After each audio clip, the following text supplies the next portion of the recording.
Olá, estamos de volta para mais uma temporada dos nossos vídeos sobre a história dos quadrinhos. Você já deve estar sabendo que a atriz brasileira, Bruna Marquezine, vai participar do novo filme da Warner DC Comics, O Besouro Azul. Mas quem foi esse Besouro Azul? Ou melhor, quem foram os Besouros Azuis? Meu nome é Diego Morro e está na hora da gente viajar no tempo.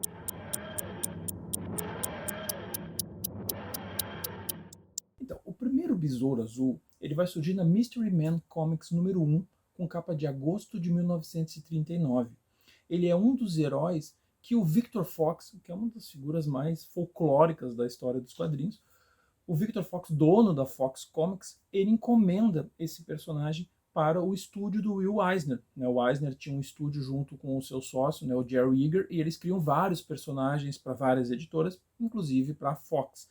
É o Fox que encomenda o clássico, o Wonder Man, o plágio do Superman, que só durou uma edição, porque foi acusado de ser plágio e teve que parar de ser publicado, mas ele continua investindo, e aí um dos personagens que o Eisner apresenta para ele é o Besouro Azul. Só que já começa a confusão, porque no Grand Comics Database, que é o maior e mais confiável banco de dados que a gente tem sobre quadrinhos do mercado dos Estados Unidos, o Eisner aparece como criador roteirista, ou seja, o roteiro é do Eisner, mas o desenhista aparece alguém chamado Charles Nicholas. Só que esse Charles Nicholas não existe. É que o Eisner, lá no começo da empresa, quando só tinha ele e o Jerry Eager, ele mentia que tinha vários artistas trabalhando, então ele usava vários pseudônimos para as editoras, para impressionar os seus clientes. Ele até mudava o traço dele em alguns quadrinhos e tal. E ele continua depois com essa ideia dos pseudônimos. Então a gente não sabe quem foi o Charles Nicholas. Geralmente os artistas que usavam esse pseudônimo eram o Chuck Kuidera, o Jack Kirby e o Charles Wojtkowski. Então, algum desses talvez tenha sido o criador do visual desse primeiro Besouro Azul. Pesquisas recentes, entrevista, cruzamento de dados, tal, alguns estudiosos chegam a chutar o Charles Wojtkowski, mas não dá para ter 100% de certeza quem foi o desenhista que criou o Besouro Azul. A gente só sabe que o roteiro era do Eisner.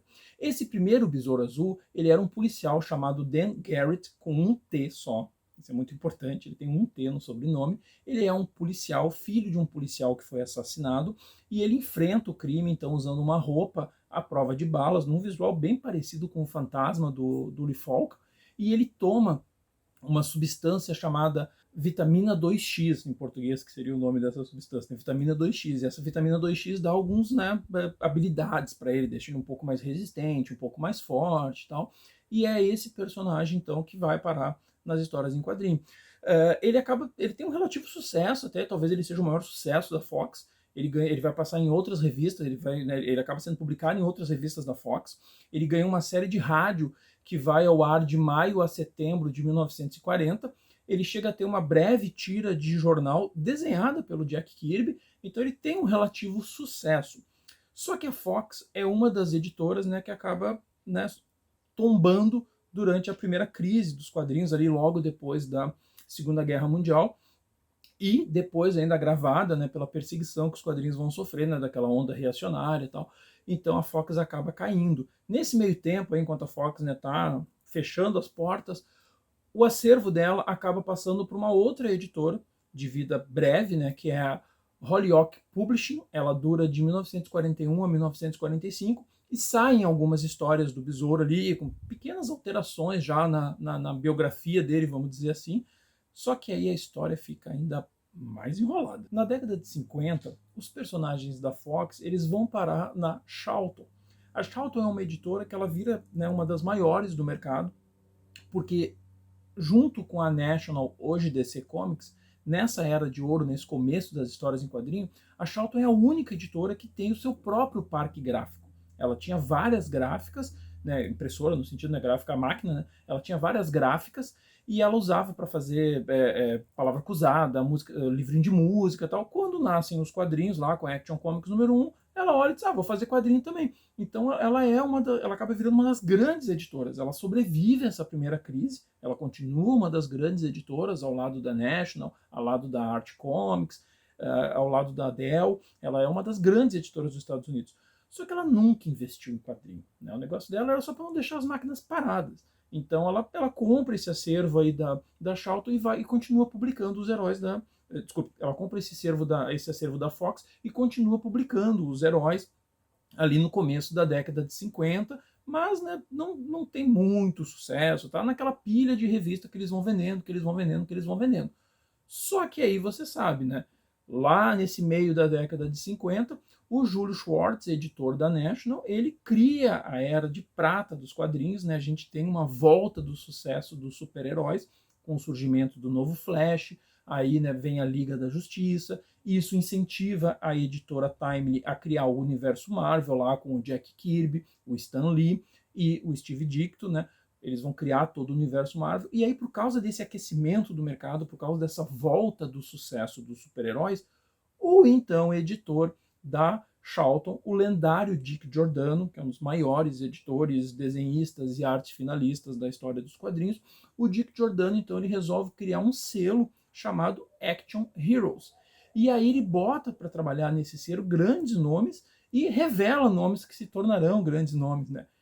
Nesse momento, o Steve Ditko já tinha brigado lá na Marvel por motivos de Stan Lee. Então, o Steve Ditko sai da Marvel e vai trabalhar com a Charlton. Até nós temos algumas entrevistas, as poucas entrevistas que ele deu, entrevista do Steve Ditko no livro, que ele fala que apesar da Charlton pagar muito mal, talvez a editora que pior pagava nos Estados Unidos, o Ditko gostava de trabalhar com eles porque eles davam total liberdade. Claro, eles não investiam, mas também não cobravam nada dos autores. Então, muitos autores gostaram de trabalhar para a Charlton. O John Byrne passou por lá, começou lá, né, gostou muito de trabalhar lá, tal, apesar de receber mal, o pessoal gostava de trabalhar lá. Então, o Steve Ditko vai trabalhar lá, e é aí que o Steve Ditko, então, pega o Besouro Azul para remodelar o Besouro Azul.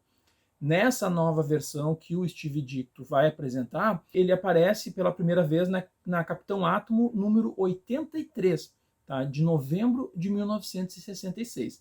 E aí nessa história a gente descobre que o primeiro Besouro Azul, agora Dan Garrett com 2 T's no final, ele não é mais policial, ele é um arqueólogo, ele achou um objeto místico lá numa escavação no Egito chamado Escaravelho, que dá alguns poderes para ele e tal. E aí surge um personagem novo, um menino, um cientista, um jovem cientista, gênio, chamado Ted Kord. O Ted Kord, ele, nessa história, nesse arco do Ditko, ele é acusado de ter matado o Dan Garrett, e aí durante a história a gente vai descobrir que não, ele não matou o Dan Garrett, né? Que na verdade ele é um pupilo do primeiro Besouro Azul, ele é, né, ele é fã dele, está ajudando ele num caso, só que sim, o primeiro Besouro acaba morrendo nessa história, e aí para homenagear então o seu mentor, né, o seu ídolo, o Ted Kord assume o manto do Besouro Azul. E aí que a gente vai ter esse segundo Besouro Azul, que ele não usa o Escaravelho, né, o Ditko não queria essa coisa de poder, então ele só usa, né, o seu intelecto, né, as suas invenções, os seus gadgets e a sua força, né, suas habilidades físicas, né. Muita gente pega e fala, porque ele é o Homem-Aranha da Charlton. Isso é sacanagem, isso é reduzir demais o personagem. Tudo bem que ele tem esse lado cientista do Peter Parker, mas ele tinha personalidade própria, né? Ele não era uma imitação do Homem-Aranha, pelo contrário, né? O Ditko fez algumas histórias bem legais dele, assim. Só que, como eu falei, a Charlton, ela não investia. E aí, então, o editor, né, o Dick Giordano, ele enche o saco disso. E em abril de 1968, ele aceita uma proposta da National e vai trabalhar, então, na National, hoje DC, e ele acaba levando a sua equipe inteira, né? O Dick Giordano leva o Steve Ditko e leva nomes que ele vai revelar, né? Vão se tornar grandes autores dos quadrinhos, como, por exemplo, o Dennis O'Neil e o Jim Aparo. A Charlton, ela continua alguns anos ali publicando ainda, essa linha Action Hero acaba sendo cancelada. Mais pra frente, lá nos anos 70, ela meio que abandona de vez os quadrinhos, né? Quase não publica mais quadrinhos, continua só com suas outras, né, livrinho de música, palavra cruzada e tal, até que oficialmente em 1986 a Charlton fale.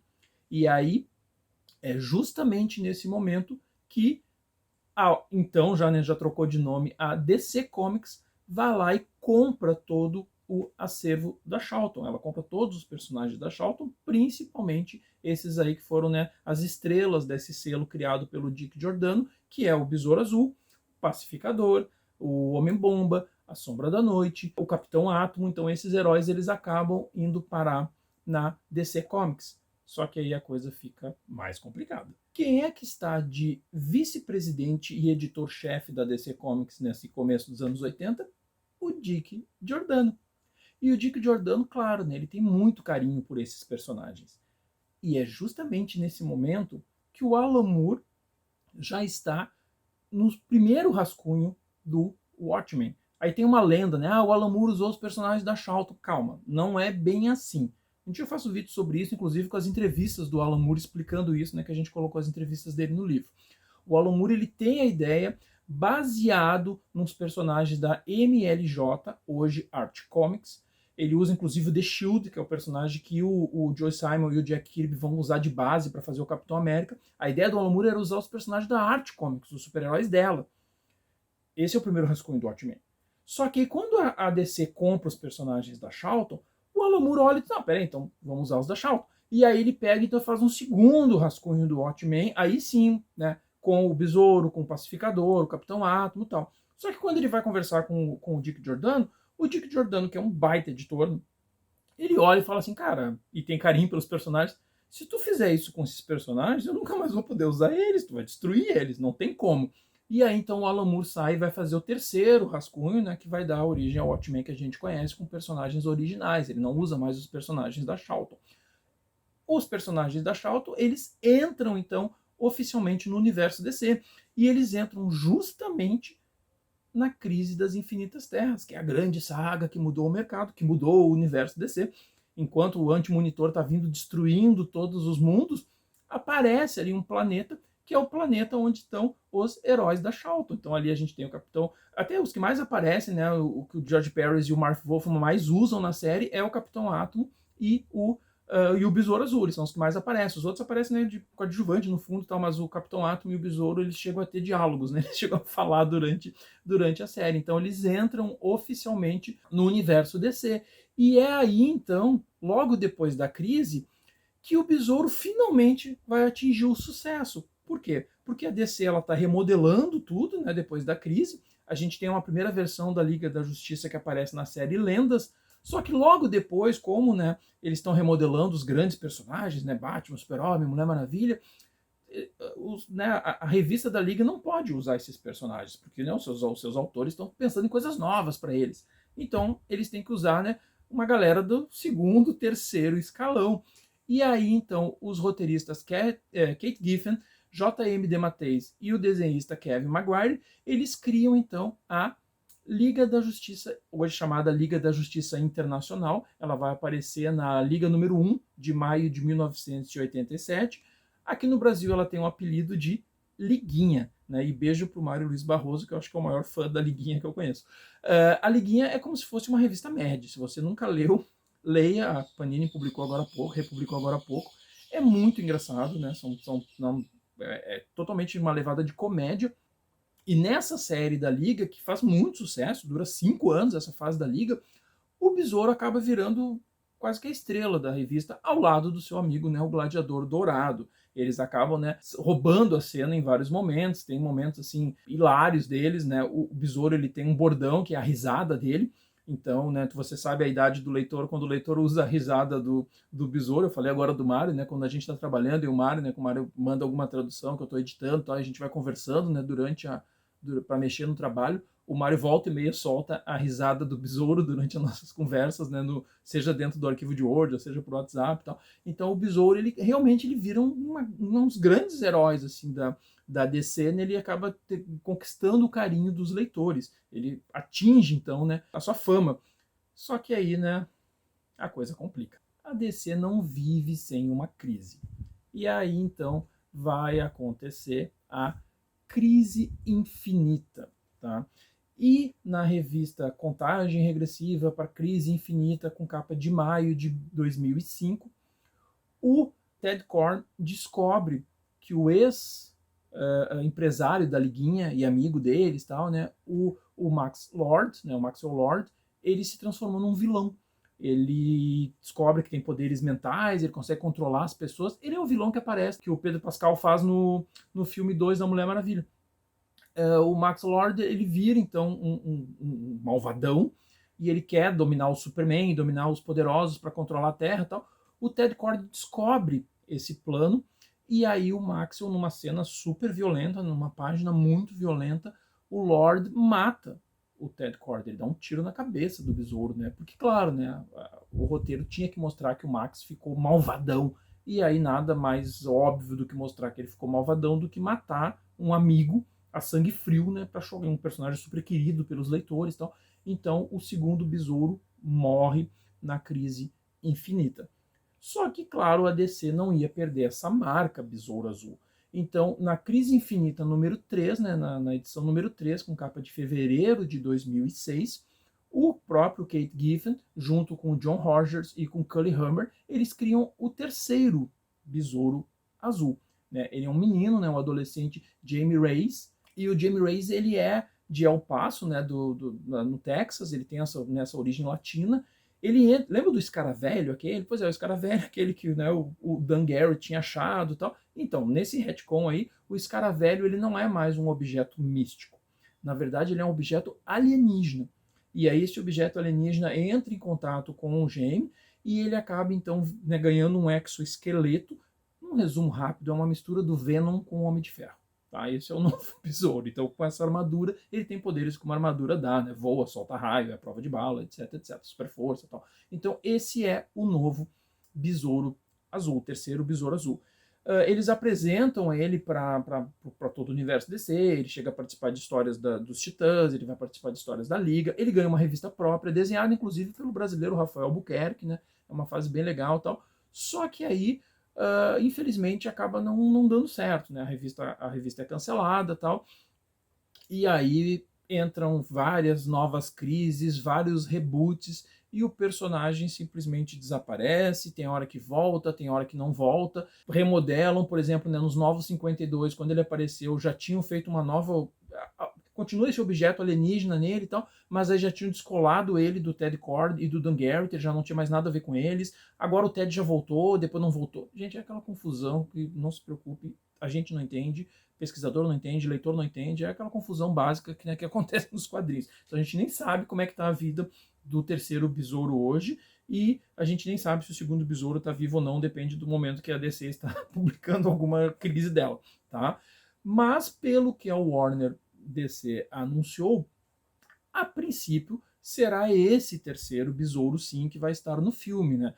E que vai ser vivido, né, pelo menino Xolo Mariduenha, que é o Miguel do ótimo Cobra Kai, né? Ele que fará o besouro. Agora, qual das versões do Jaime vai ser? Se vai ter ou não relação com o Ted Kord, se vai ter relação ou não com o Dan Garrett, ninguém sabe. Gente. Ou se vai ser uma coisa completamente nova, né? Vão só usar o nome Besouro Azul e vão criar algo completamente diferente, a gente ainda não sabe. O que a gente sabe com certeza é que tem nerdola que vai reclamar, dizendo que não está fiel. Fiel a quê? Se são mais de 80 anos de história com todas essas reviravoltas malucas. A única coisa que eu quero é que o filme faça sucesso, a Bruna merece, o Cholo merece, e a gente, né, como fã de quadrinhos, como fã da DC, a gente merece ter filmes bons, né, como o The Batman, como o Coringa, como o Shazam, como o Aquaman, que a DC finalmente acerte, continue acertando, por favor, chega de passar vergonha. Ó, chegou a nossa tarde, é hora da gente voltar pro presente. Então já sabe, né, se você gostou, dá um joinha aí, se inscreve no canal, comenta, diz sobre o que você quer saber, que depois a gente volta aí para outras viagens no tempo. Tchau!